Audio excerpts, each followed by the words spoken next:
اللهم بارك على محمد وعلى آل محمد كما باركت على إبراهيم وعلى آل إبراهيم إنك حميد مجيد।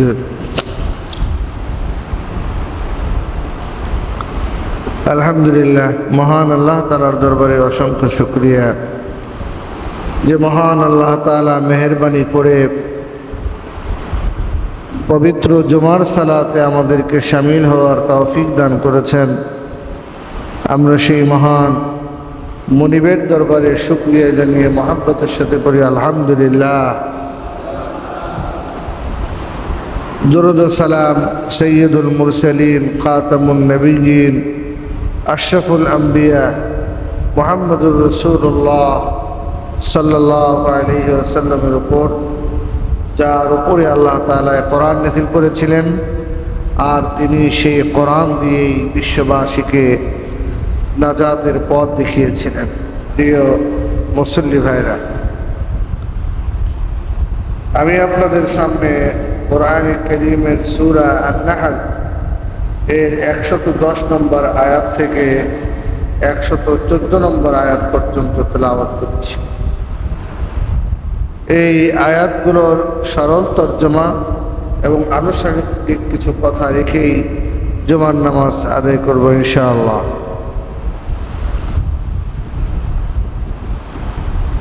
ثم إن ربك للذين عملوا السوء بجهالة ثم تابوا من بعد ذلك وأصلحوا إن ربك من بعدها لغفور رحيم।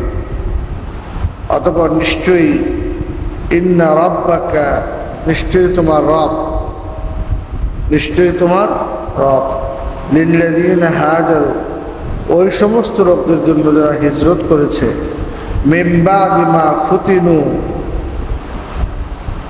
পরীক্ষা চলবার পরে, নিপীড়িত হওয়ার পরে, সুম্মা জাহাদু ওয়া সাবারু,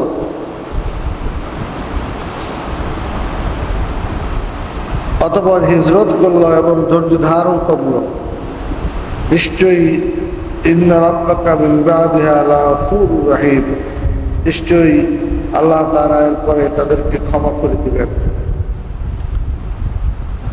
প্রথম আয়াতটিতে আল্লাহ তাআলা কয়েকটি কথা বললেন। যারা হিজরত করল, কিসের পরে হিজরত করেছে? মিন বাদি মা ফুতিনু, নির্যাতিত হবার পরে, নিষ্পেষিত হবার পরে হিজরত করেছে। সুম্মা জাহাদু ওয়া সাবারু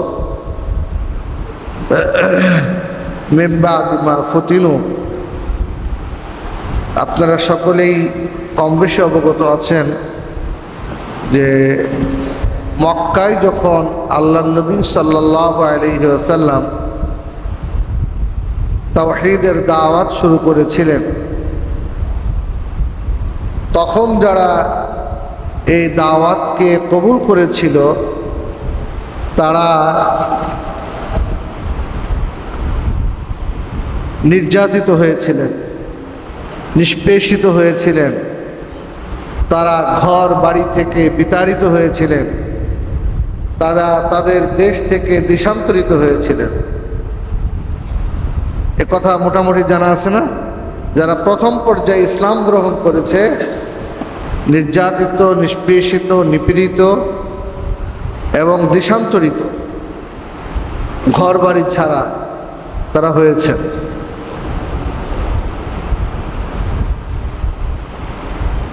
এরপরেও তারা ইসলাম থেকে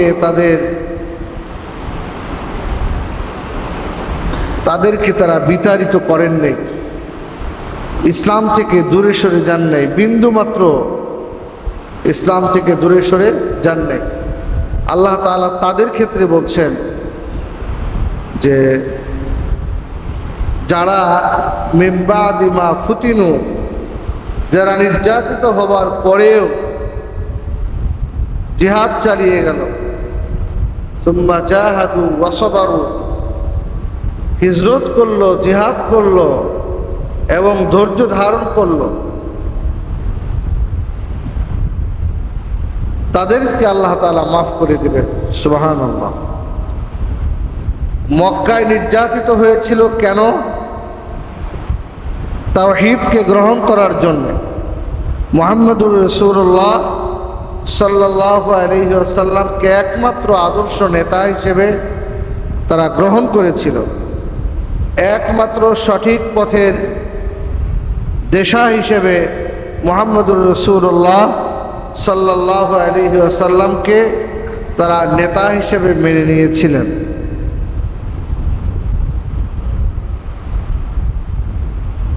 যখন তারা নেতা হিসেবে মেনে নিলেন, তখন আরবের নেতৃস্থানীয় ব্যক্তিরা তাদেরকে সহ্য করতে পারে নাই, তাদের উপরে নির্যাতন করেছে, ঘরবাড়ি জ্বালিয়ে দিয়েছে, তাদেরকে বয়কট করেছে, কখনো সামাজিকভাবে। কিসের কারণে? বিশ্বনবী মুহাম্মদুর রাসূলুল্লাহ সাল্লাল্লাহু আলাইহি সাল্লামকে একমাত্র আদর্শ নেতা হিসেবে গ্রহণ করার কারণে।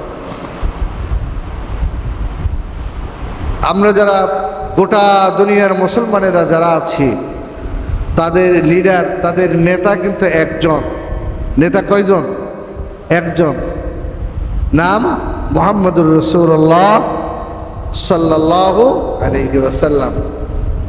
এ কথা আমরা প্রতিদিন প্রতি ওয়াক্ত নামাজে আমরা আল্লাহ তাআলার কাছে সাক্ষ্য দিয়ে যাচ্ছি।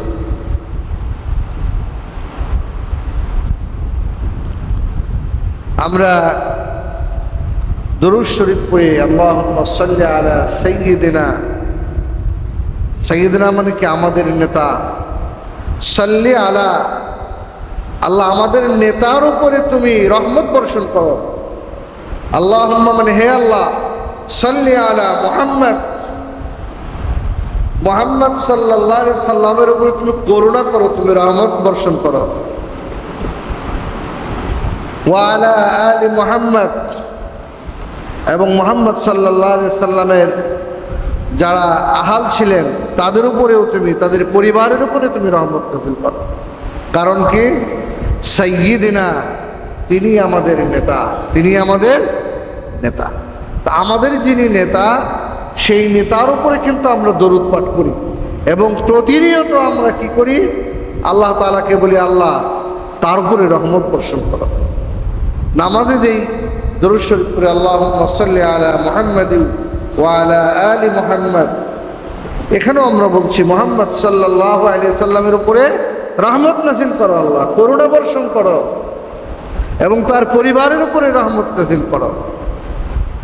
কামা সাল্লাইতা আলা ইব্রাহিম, যেমনি তুমি করুণা করেছিলে ইব্রাহিমের প্রতি। সুবহানাল্লাহ।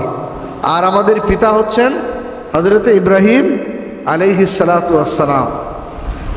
আর মুহাম্মদ সাল্লাল্লাহু আলাইহি ওয়াসাল্লামকে বলা হয়েছে ইব্রাহিমের সন্তান। সুবহানাল্লাহ। ইব্রাহিমের সন্তান হিসেবে কোরআনে বলা হয়েছে। তা আমরা ইব্রাহিম আলাইহিস সালামের পিতা, ইব্রাহিম আলাইহিস সালাম আমাদের পিতা।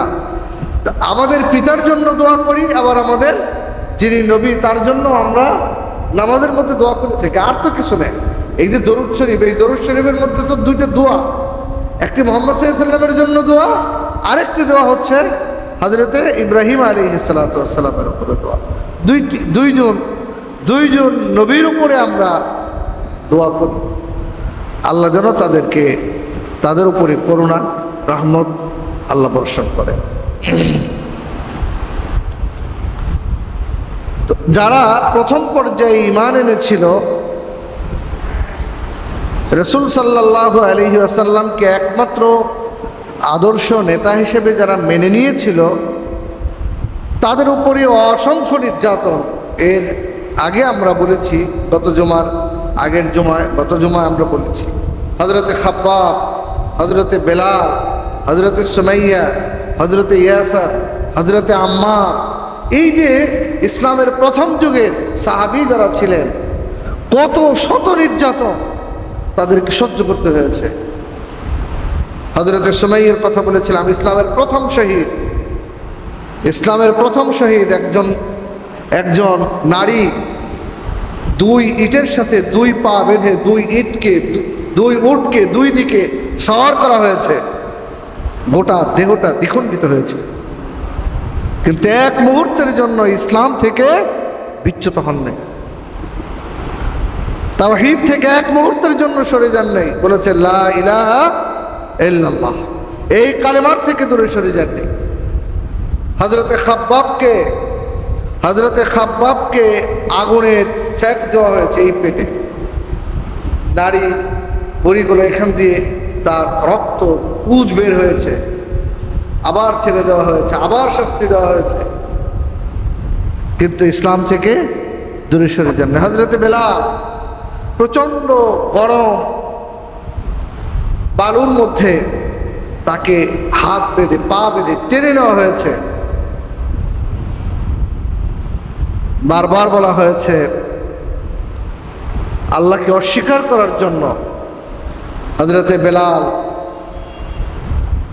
শুধু বারবার জবান থেকে বলেছেন আহাদ আহাদ আহাদ, আল্লাহ এক, আল্লাহ এক, আল্লাহ এক, তার সাথে কেউ নাই, তিনি একমাত্র আমার স্রষ্টা, তিনি একমাত্র আমার রব, তাকেই আমি একমাত্র মানি। সুবহানাল্লাহ।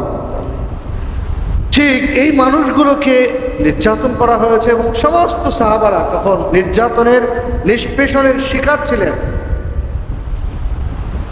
আল্লাহ রাব্বুল আলামিন বললেন যে যারা সুম্মা ইন্না রাব্বাকা লিল্লাযীনা হাজারু মিন বা'দি মা ফুতিনু, যারা হিজরত করলো নির্যাতিত হওয়ার পরে, নির্যাতিত নিষ্পেষিত হওয়ার পরেও যারা কি করলো, মুহাম্মদ সাল্লাল্লাহু আলাইহি সাল্লামের সাথে আবার হিজরত করে চলে গেল। একেতে হলো দেশে ছিল, নির্যাতিত হয়েছে, এরপরে নির্দেশ আসলো কি এখন আর এখানে মক্কায় থাকা যাবে না, মদিনায় চলে যেতে হবে ঘর বাড়ি ছেড়ে। দেখা গেছে স্বামী মুসলমান, স্ত্রী মুসলমান হয়নি, কখনো স্ত্রী মুসলিম স্বামীও মুসলিম, ছেলে মেয়ে সবও মুসলিম, বাবা মুসলিম, ছেলে মেয়ে মুসলিম, বাবা মাও মুসলিম। মুসলিমদের উপরে নির্দেশ আসলো মক্কা থেকে মদিনায় চলে যেতে হবে। কেউ ছেলে ত্যাগ করেছে, কখনো ছেলে তার বাবাকে ত্যাগ করেছে, স্বামী তার স্ত্রীকে ত্যাগ করেছে, স্ত্রী তার স্বামীকে ত্যাগ করে মুহাম্মদুর রাসূলুল্লাহ সাল্লাল্লাহু আলাইহি ওয়াসাল্লামকে প্রাণের চেয়েও ভালোবেসে মক্কা থেকে মদিনায় হিজরত করেছে। সুবহানাল্লাহ।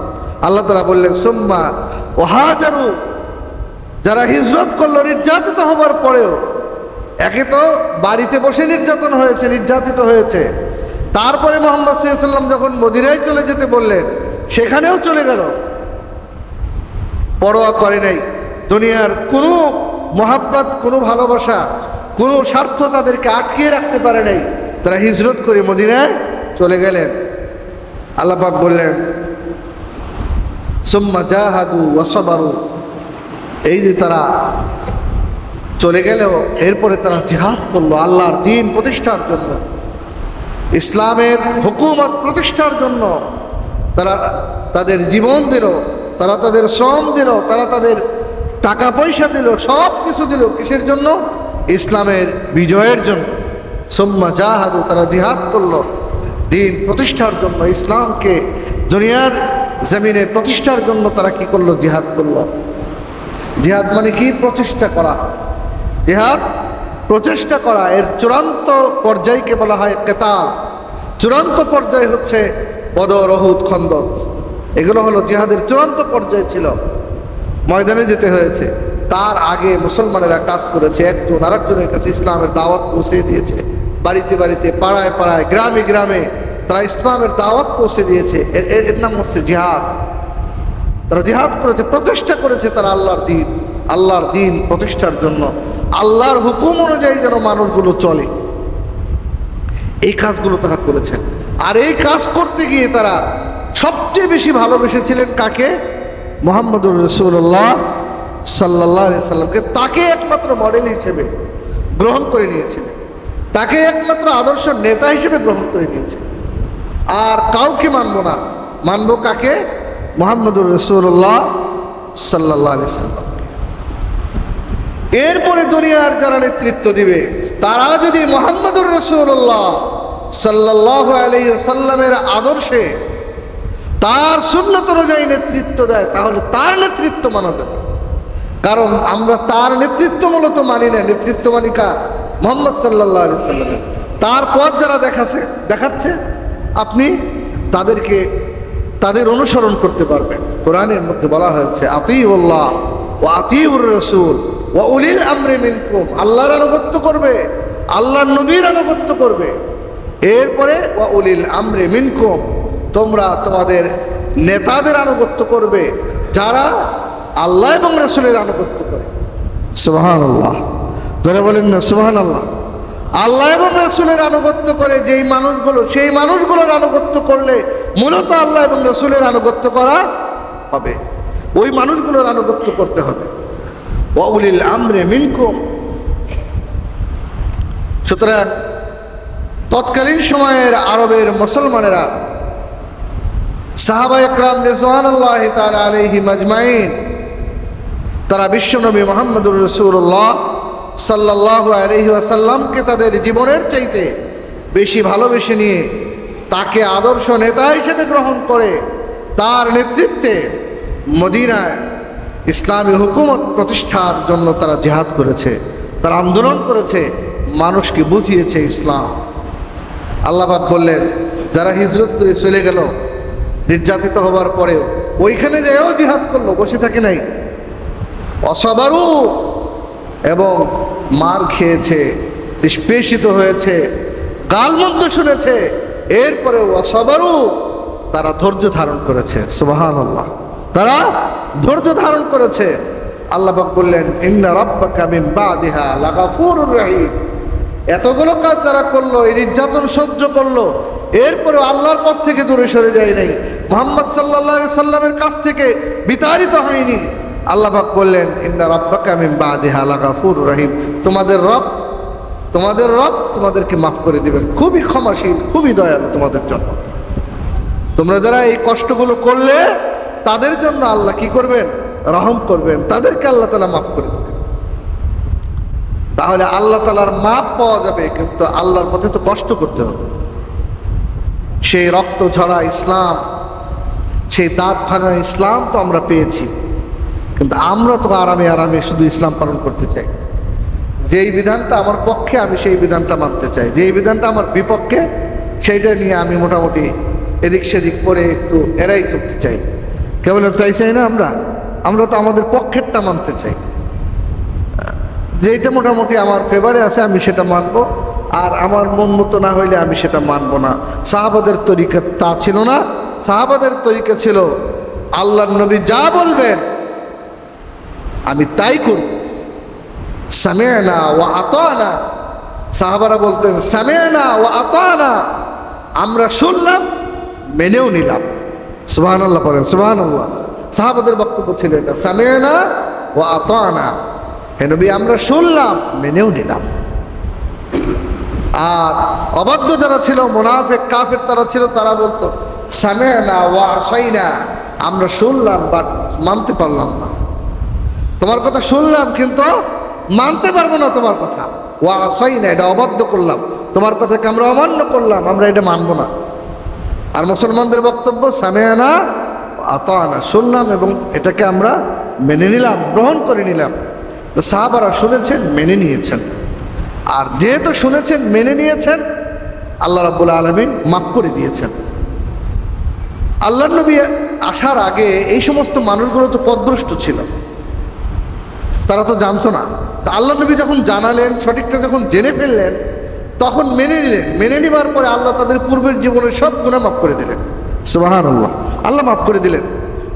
কিয়ামত পর্যন্ত যে মানুষগুলো এইভাবে তাদের পূর্বের জীবনের জন্য অনুতপ্ত হয়, যে আমি আগে যেটা করেছি এটা ভুলে করেছি, বুঝি নেই, বা জেনেও করেছি, কিন্তু আল্লাহ আমি আর করবো না সেটা, আমি আর পূর্বের মতো আর চলবো না, আমি একমাত্র তোমার নবীর তরিকা মোতাবেক চলবো, তোমার নির্দেশ মোতাবেক, তোমার নবীর দেখানোর পথে আমি আমার জিন্দগি পরিচালনা করব। মানুষ যখন ফাইনালি সিদ্ধান্ত গ্রহণ করে, আল্লাহও ফাইনালি তার ব্যাপারে ডিসিশন দিয়ে দেয়, ইন্না রাব্বাকা মিন বাদিহা লাগাফুরুর রহিম। আল্লাহ তোমার ব্যাপারে ক্ষমাশীল, তোমাকে আল্লাহ তাআলা মাফ করে দিবেন, তোমার প্রতি রহম দিল আল্লাহ। মানে মানুষ মাপ চাইলে, মানুষ সিদ্ধান্ত গ্রহণ করলে আল্লাহ পাকের মাফ করতে আর দেরি নাই। কিন্তু মানুষ তো সিদ্ধান্ত নিতে ভুল করি। আমরা যারা মানুষ, আমরা সিদ্ধান্ত নিতে ভুল করি, সিদ্ধান্ত নিতেই পারি না। আমাদের মধ্যে একটি বদ্ধমূল ধারণা হলো আমাদের হায়াত আরো অনেক, আমরা আরো অনেক দিন বাঁচব, এই চেতনা আমাদের মধ্যে কাজ করে। যদিও আমরা নিজেরা যখন বলি যে কোন সময় মরে যাই ঠিক নেই, এই কথাগুলো আমরা বলি, এটা আমরা বলার কথা। তাই বাস্তবে এটাই যদি আমার জেহেনের মধ্যে থাকতো, আমি জুমার নামাজের পরে বাড়িতে ফিরে যেতে পারবো এমন কোনো গ্যারান্টি আমার কাছে নেই। আমি আবার আমার পরিবারের সাথে মিলিত হতে পারবো, দুপুরের খাবারটা আমার পরিবারের সঙ্গে যেয়ে খেতে পারবো এমন কোনো গ্যারান্টি আছে? এমন কোনো গ্যারান্টি তো নাই। এই কথাটা যদি জেহেনের মধ্যে খুব ভালো করে সেট আপ থাকতো যে আমার দুপুরের খাবারটা আমার পরিবারের সাথে খেতে পারবো এমন কোনো গ্যারান্টি আমার কাছে নাই, এটা যদি যেভাবে জবান দিয়ে বলি ওইভাবে যদি হৃদয় দিয়ে অনুভব করতাম, তাহলে তো আল্লাহর হুকুমের বাইরে 1 ইঞ্চি 1 বিন্দু পরিমাণ যাওয়া সম্ভব ছিল না। আমরা এই কথাগুলোকে ভুলে যাই, আমরা এই কথাগুলোকে ভুলে যাই। সুতরাং আমাদের মাপও হয় না। মাপ তখনই হবে যখনই বান্দা আল্লাহ তাআলার কাছে বলবে, আল্লাহ পিছনের গুনাহগুলোকে মাফ করে দাও, আল্লাহ আমি আর করব না, করেছিলাম আমি আর করব না, আমি সুযোগ পাওয়ার পরেও প্রতারণা করব না, মানুষের টাকা পয়সা তসরুপ করব না, আমি চরিত্রহীন কাজ করব না, অন্যায় করব না, জুলুম করব না, অবিচার করব না, অন্যায় পথে জীবনকে পরিচালিত করব না, অন্যায় খাবার খাবো না। আল্লাহ আমাকে তুমি মাফ করে দাও, আমি একমাত্র তোমার নবীর তরিকা মোতাবেক চলবো। আল্লাহ তো বান্দার আগের খবর, পরের খবর, বর্তমান খবর সবই জানেন। কেমন জানেন না? আজকে মসজিদে বলে গেল যে আল্লাহ আর জীবনে অন্যায় পথে জীবন পরিচালনা করব না, অন্যায় পথে টাকা ইনকাম করব না, অন্যায়ভাবে চলবো না। 2 দিন পরে যে ও সুযোগ পায় আর একজনের টাকা মেরে খাবে, সেটা আল্লাহ পাক জানেন না? কে বলেন আল্লাহ পাক জানেন না? আল্লাহ পাক তো জানেন। বান্দা এখন বলতেছে, কিন্তু বান্দা 2 দিন পরে আর এটা মানবে না, সেটা আল্লাহ পাক জানেন।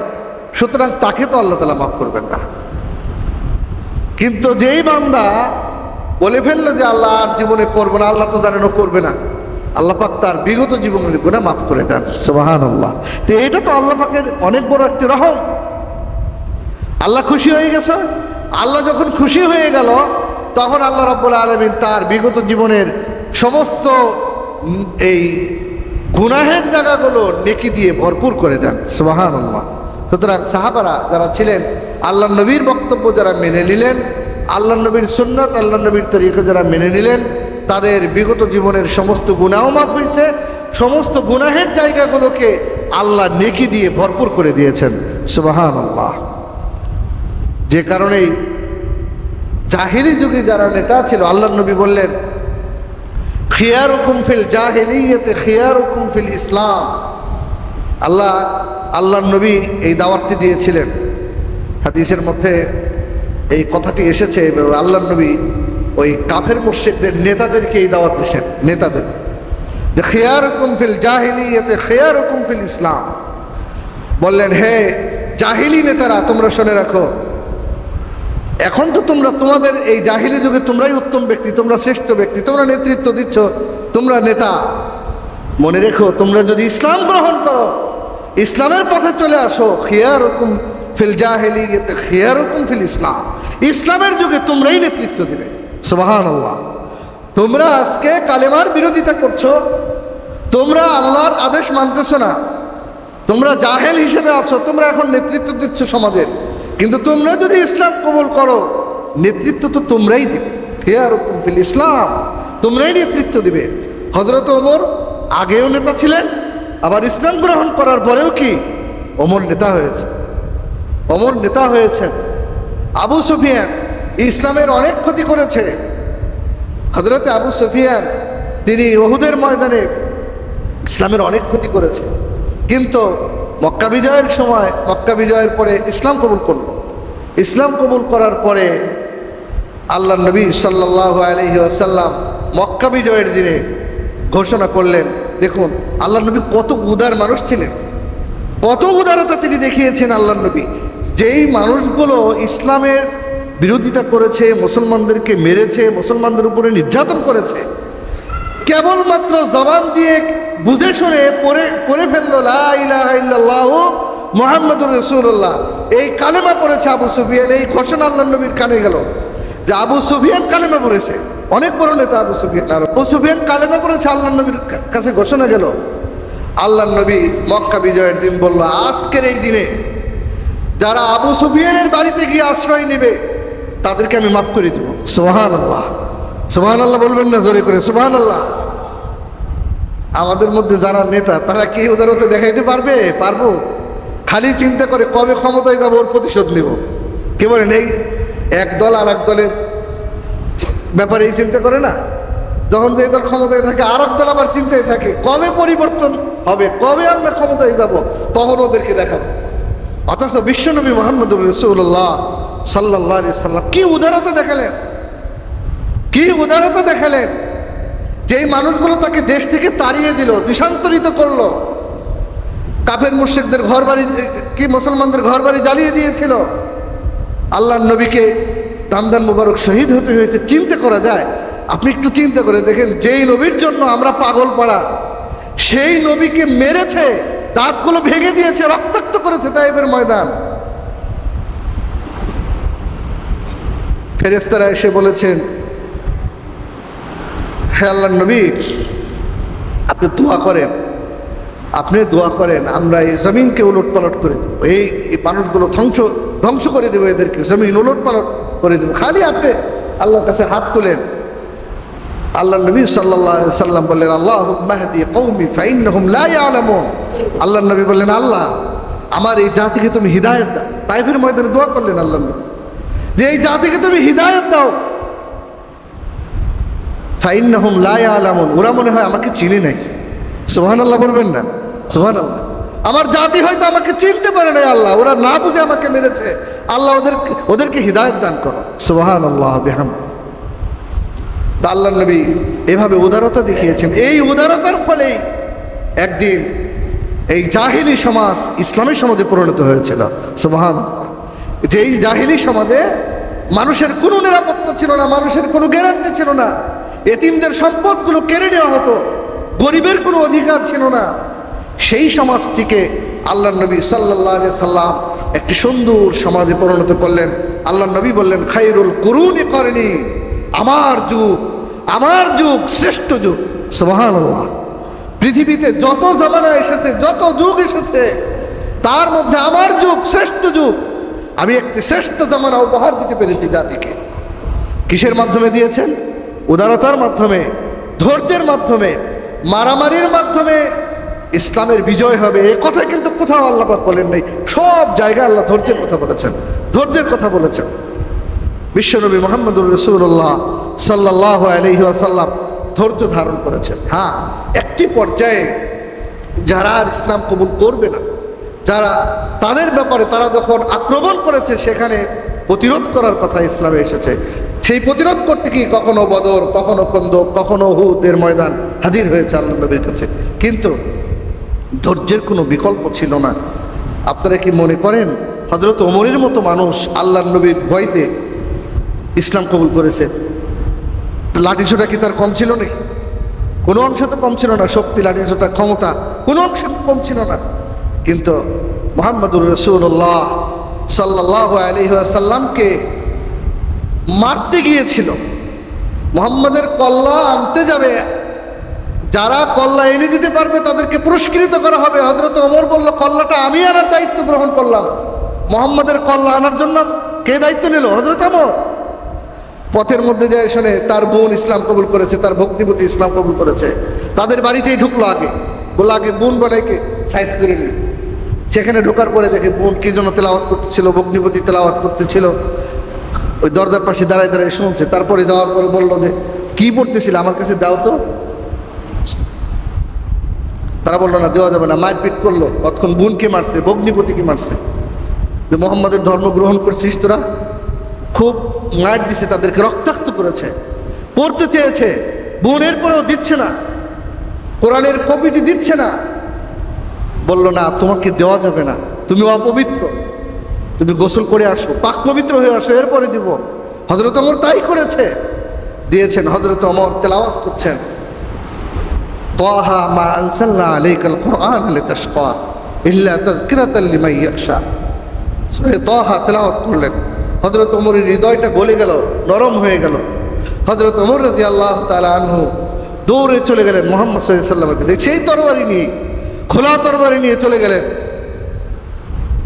সাহাবারা বসে আছেন, হযরত ওমর একা দৌড়ে গেলেন রাসূল সাল্লাল্লাহু আলাইহি ওয়াসাল্লামের কল্লা আনার জন্য। বাড়ির থেকে বেরিয়েছে, সংবাদ তো পৌঁছে গেছে।